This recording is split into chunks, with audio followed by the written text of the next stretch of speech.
La ville d'Ambouches, elle est connue pour ses arts malagasy et parmi les arts malagasy, il y a la marqueterie.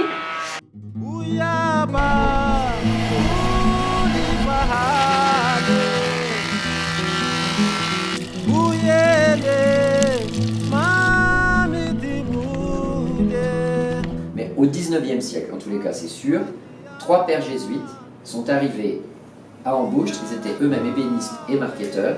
Ils sont arrivés ce qu'on appelle au paradis des marketeurs. Et ces pères découvrent qu'il y a 42 essences de bois différentes qui peuvent donner jusqu'à 126 chromatiques.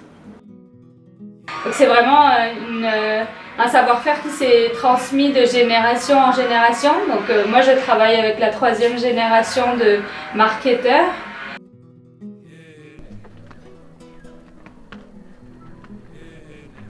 Dominique Masseron, qui était un éminent ébéniste, professeur à l'école Boulle, quand il est arrivé à Madagascar, il a rencontré les petits gars qui en voulaient et qui vraiment avaient envie, on sentait qu'il y avait une vraie valeur. Il a su les pousser, les monter en compétences, de telle façon à ce que, de toute façon, ils ont une précision de découpe, encore considérée comme les numéros 1 mondiaux au niveau de la marqueterie. Il a formé une petite équipe qui a progressivement, assez rapidement grossi, parce que le mot a vite circulé dans tout le quartier de Voïda. Voïda, c'est le quartier historique où tout a commencé en marqueterie à Madagascar.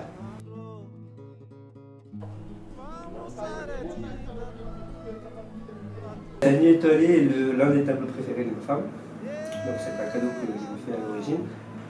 J'ai envoyé l'image donc à Maud, je lui ai dit est-ce qu'on peut faire ça? Et moi je ne m'attendais vraiment pas à un oui, parce que je connais l'œuvre qui a quand même beaucoup de travail, parce que je sais qu'on travaille sur des petites pièces et qu'au bout d'un moment il dit stop, on ne peut pas. Et elle me dit oui. Maud travaille sur la base d'un dicton qui est « tout est possible en marqueterie ». On a fait un petit peu un leitmotiv. Donc là, elle s'est un petit peu laissée prendre à son propre piège, parce qu'elle a peut-être sous-estimé au moment où elle a reçu le temps que ça allait nous demander.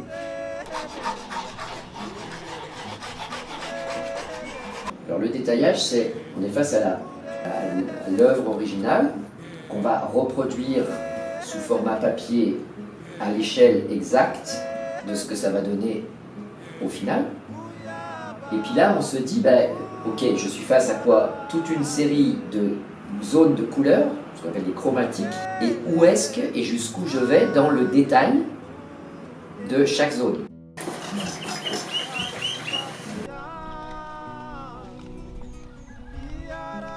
Le bleu, vous connaissez des bois bleus naturellement dans la nature, donc la seule solution c'est de faire et d'utiliser les techniques de trempage dont je parlais. Aussi incroyable que ça puisse paraître, le vert, on n'a pas de bois vert en forêt, ça n'existe pas le bois vert. Donc on trempe le bois dans les rizières et Kakadzébu et compagnie va oxyder le bois, va lui permettre de transformer, en fait, les fibres du bois vont de nouveau se nourrir des différents nutriments, de toute la matière sédimentaire qui est à l'intérieur de la rizière, et c'est ce qui va progressivement altérer, atténuer, faire changer la couleur originale du bois.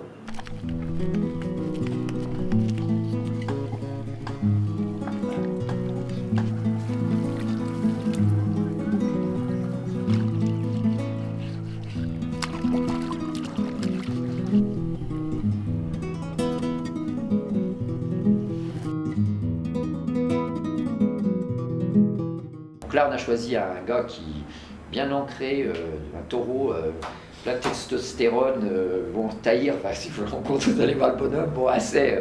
Et puis, de l'autre côté, un éthéré, un peu, voilà, un peu plus artiste, on va dire, dans sa façon d'être, dans sa façon de parler, dans sa façon de... Et on les a mis ensemble.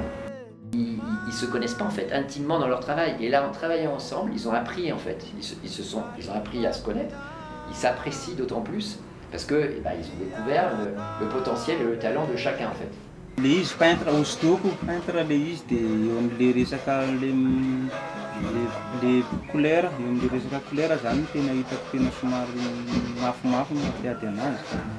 Le travail est compliqué parce que il y a beaucoup de détails et la couleur aussi, les nuances, c'est difficile. Un découpeur, il est capable de voir dans une planchette et de sentir le sens des veinages et de la fibre du bois elle-même.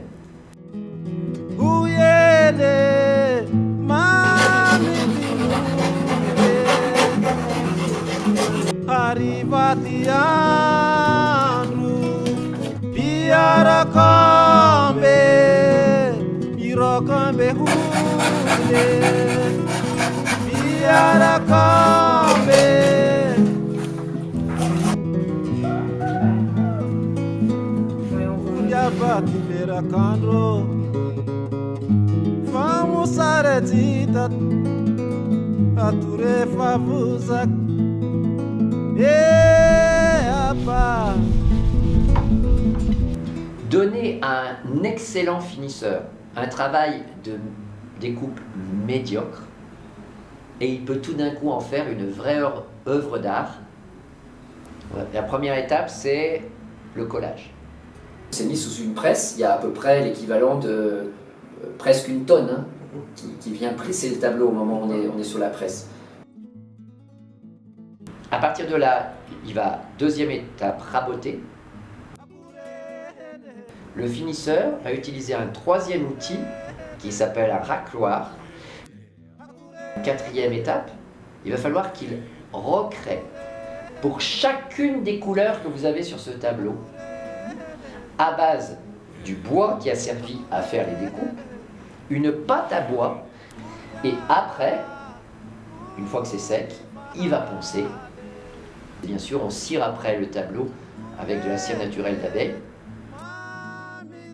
Saya saat-saat kasi definition farany kasi definition farany zany tena ilaina hoe Arakombe irakombe irakombe ilaga na yan.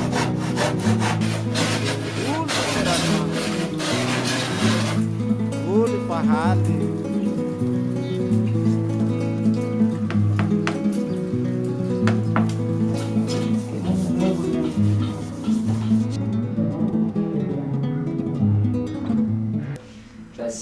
Si vous voulez, je vous donne la possibilité de l'ouvrir. Je crois que ça va être des belles couleurs. C'est magnifique. C'est le travail. Il y a beaucoup d'émotions, il y a beaucoup de force. En se baladant tout à l'heure, on voit qu'il y a quand même un travail sur les couleurs qui a été fait, et la recherche des couleurs. Et on est content aussi de pouvoir mettre nos compétences au service d'une œuvre comme celle-là. S'ils ont atteint ce niveau-là de savoir-faire, c'est aussi parce qu'on les a poussés à faire autre chose que de la série. On fait de la qualité, mais on ne fait pas de la quantité.